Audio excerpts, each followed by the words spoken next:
There's a moment we all know. You're at work, at home, maybe on the phone.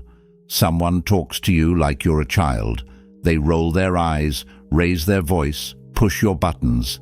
And inside, you feel that surge. Do I snap back? Do I explain myself again? Do I just swallow it and take the hit?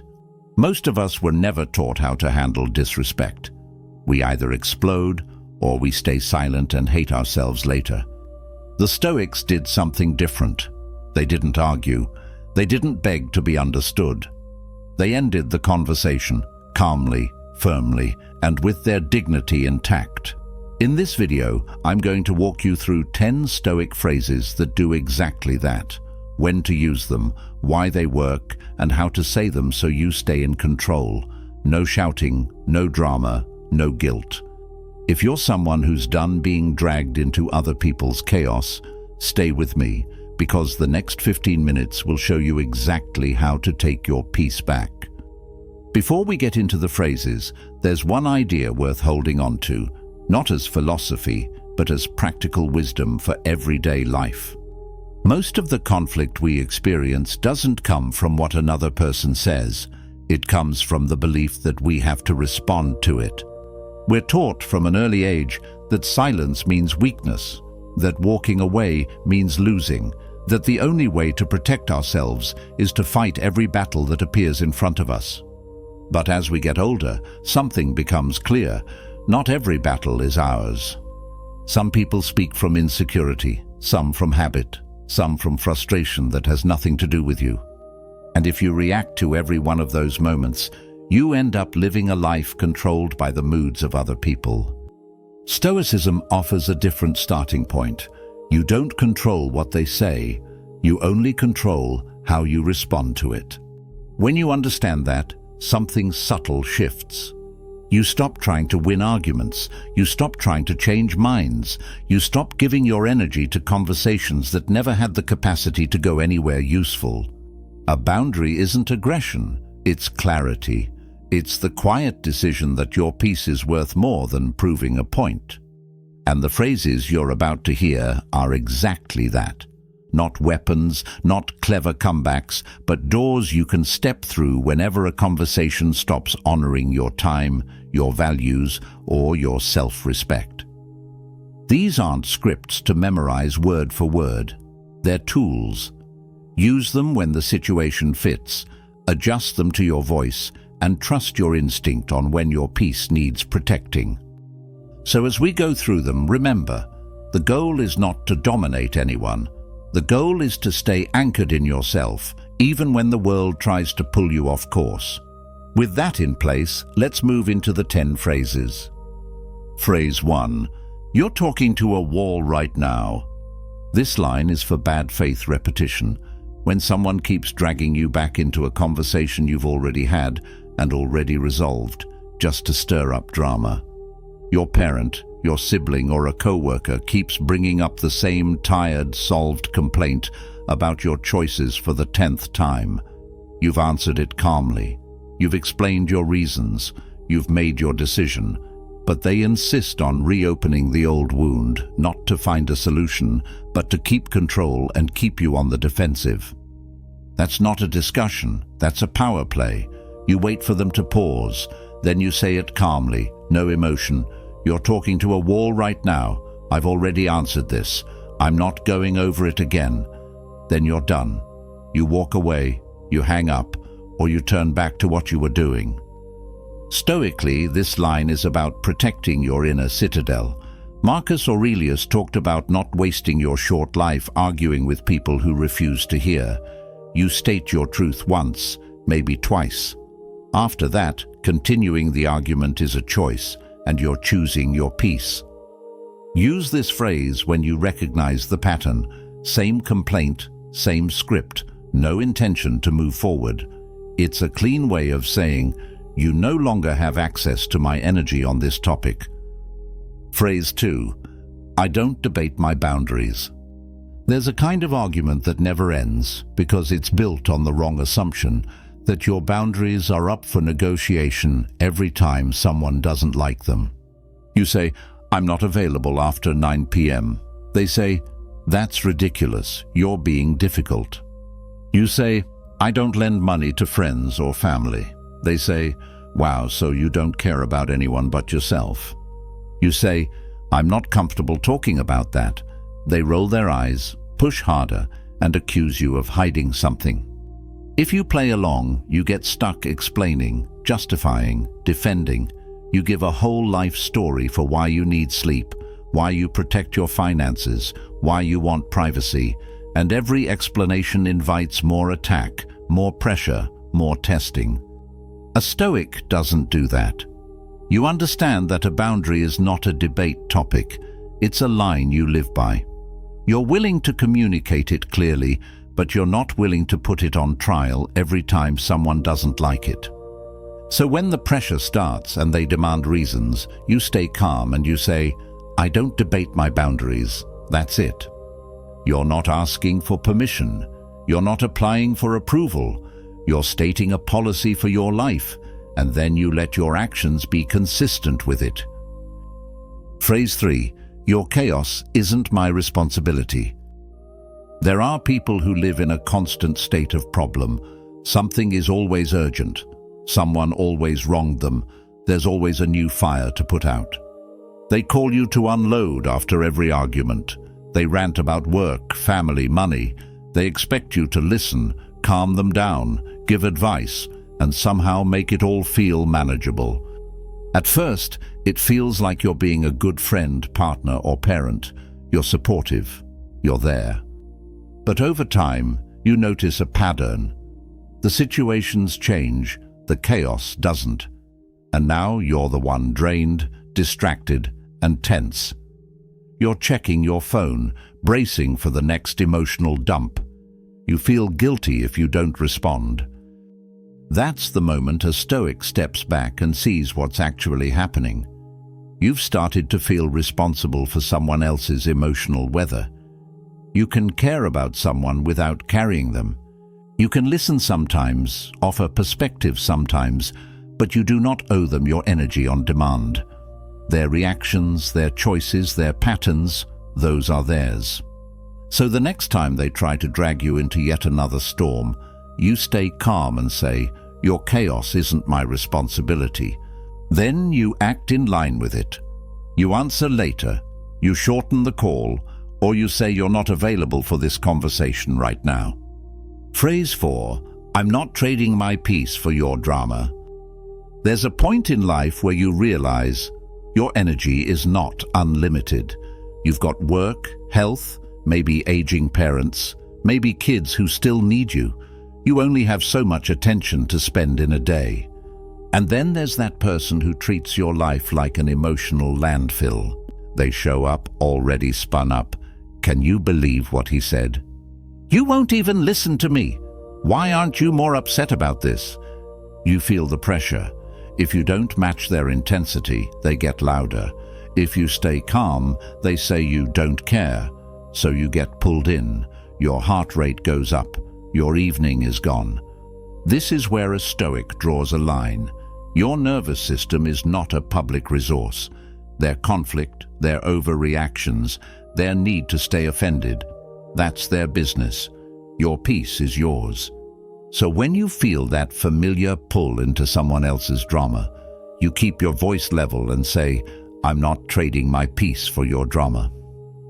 Then you stop justifying. You don't explain it 10 different ways. You let the silence do its job, or you step away if they keep pushing.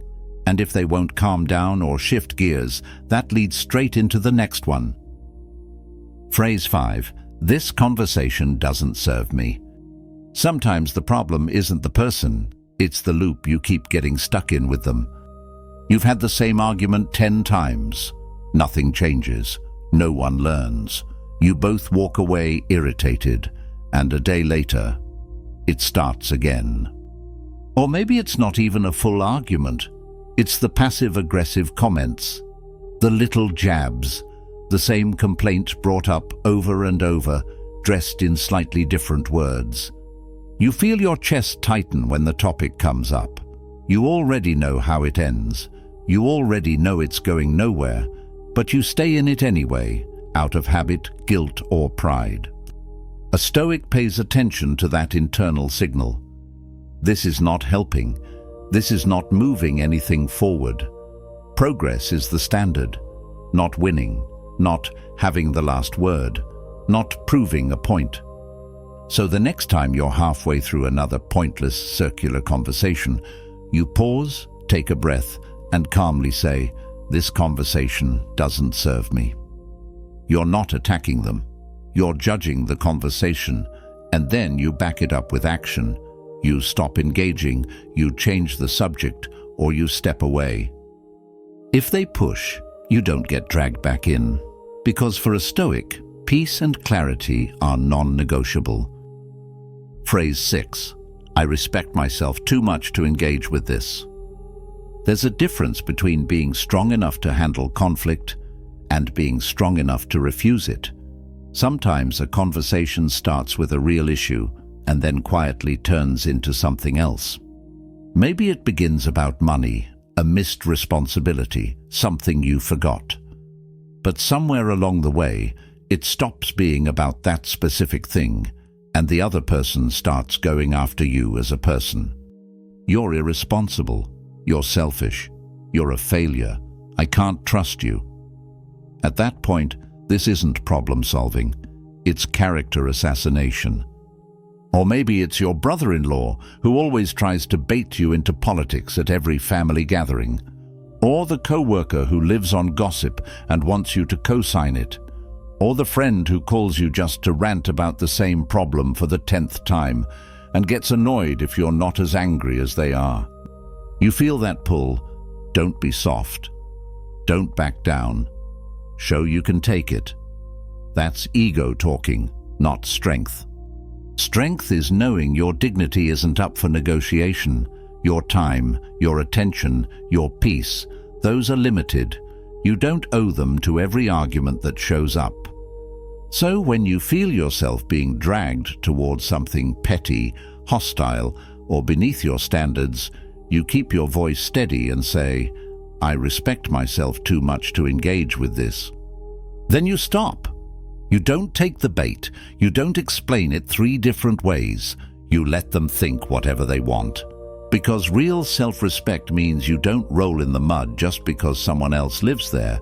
And if they keep pushing for a fight anyway, that's where the next line comes in. Phrase 7. You want a fight? Find someone else. There are people who don't actually want resolution. They want escalation. They raise their voice. They get in your space. They start throwing out insults, exaggerations, ultimatums. They need a reaction to feel in control. Maybe it's a coworker who can't handle being challenged. Maybe it's a family member who's had one too many drinks. Maybe it's someone online trying to drag you into a comment war. You feel your body gear up, shoulders tense, jaw tight, heart rate up. Part of you wants to show you're not afraid, to put them in their place. That's exactly how you lose, because the second you start swinging back, they've pulled you down to their level. Your peace is gone. Your clarity is gone. You're not choosing your actions anymore. You're reacting. A Stoic sees the setup and refuses the invitation. So you stay calm, keep your tone low and say, "You want a fight? Find someone else." No sarcasm, no smirk, just a clear line in the sand. Then you disengage, you walk away, you hang up, you stop replying. You're not proving you're tough. You're proving you're in control of yourself. And if they still won't respect that line, the next move is even simpler. Phrase 8. Talk to me with respect, or I'm leaving. There's a point where the issue isn't the topic anymore. It's the tone. You can disagree about money, kids, politics, plans for the weekend. That's normal. Grown adults can see things differently. But raised voices, name-calling, sarcasm, rolling eyes, talking over you, mocking you in front of others, that's not just how they are. That's disrespect. And it shows up everywhere. The co-worker who makes jokes at your expense in front of everyone. The manager who talks down to you like you're a teenager. The friend who gets a few drinks in them and suddenly thinks humiliation is a personality. People will wrap it in humor. Relax, I'm just kidding. Don't be so sensitive. Come on, we're all friends here. But your nervous system doesn't care if they call it a joke. Disrespect is disrespect. A lot of people have been conditioned to swallow that kind of behavior. Don't make it a big deal. Pick your battles. Just let them blow off steam. But here's the truth. Every time you accept disrespect, you teach people how to treat you. A Stoic doesn't scream back. They don't threaten. They set a standard. So when the volume goes up or the tone crosses the line, you stay calm, keep your voice low, and say, "Talk to me with respect, or I'm leaving." Simple, clear, final. Then you mean it. If they keep attacking, you end the call. You walk out of the room. You leave the group chat. Not to punish them, but to protect your own mind. You're not demanding perfection. You're refusing abuse. And if they still push past that line, the next phrase takes it further. Phrase 9. I'm done explaining myself to you. Family and intimate relationships are where this one hurts the most. You've probably had that argument that never actually ends. Same topic, same accusations, same lines you've defended 100 times. Why are you like this? You don't care. You're selfish. You never listen. You try to stay calm. You explain. You clarify. You repeat yourself. You bend over backwards to be understood. And somehow, it never lands. Because the goal was never understanding. The goal was control, guilt, or winning. Here's where the Stoic shift happens. You realize your job is not to manage someone else's story about you. Your job is to live your values. So when you've said what you need to say, when you've been honest and clear, and they just keep circling back to the same attacks, you stop playing the game. You look them in the eye and say, I'm done explaining myself to you. Not shouted, not dramatic, just final. Then you step out of the debate. You end the call. You say, we're not going in circles again, and you walk away. You're choosing self-respect over endless defense. And if they keep trying to drag you back in, the final phrase closes the door completely. Phrase 10. This conversation is over. Sometimes you reach the point where there's nothing left to explain, nothing left to negotiate, and nothing left to save in this moment. You've tried to stay calm. You've stated your boundary. You've refused to be dragged into old patterns. You've made it clear you're not going to keep defending yourself. But the other person keeps pushing. They raise their voice. They talk over you. They twist your words. They won't let it end. Here's where you stop playing their game completely. You don't match their volume. You don't deliver a speech. You don't go for a dramatic exit line. You just say, calmly and clearly, this conversation is over. That's it. You're not asking for permission. You're not hoping they agree. You are making a decision about your time, your energy, and your nervous system. Then you follow through. You end the call. You walk out of the room. You close the messaging app. You go back to your work. At the end of the day, no one gets to decide our peace for us. Not the loudest voice in the room, not the person who refuses to listen, not the people who expect us to carry their chaos. We're not responsible for fixing every argument or managing anyone's emotions. Our only job, protect our peace, protect our energy, and choose the kind of life we want to live. If one of these phrases hit home for you, tell me which one in the comments. I read every single one. And if you want more Stoic tools to stay unshaken, subscribe so you don't miss the next video. Thank you for watching.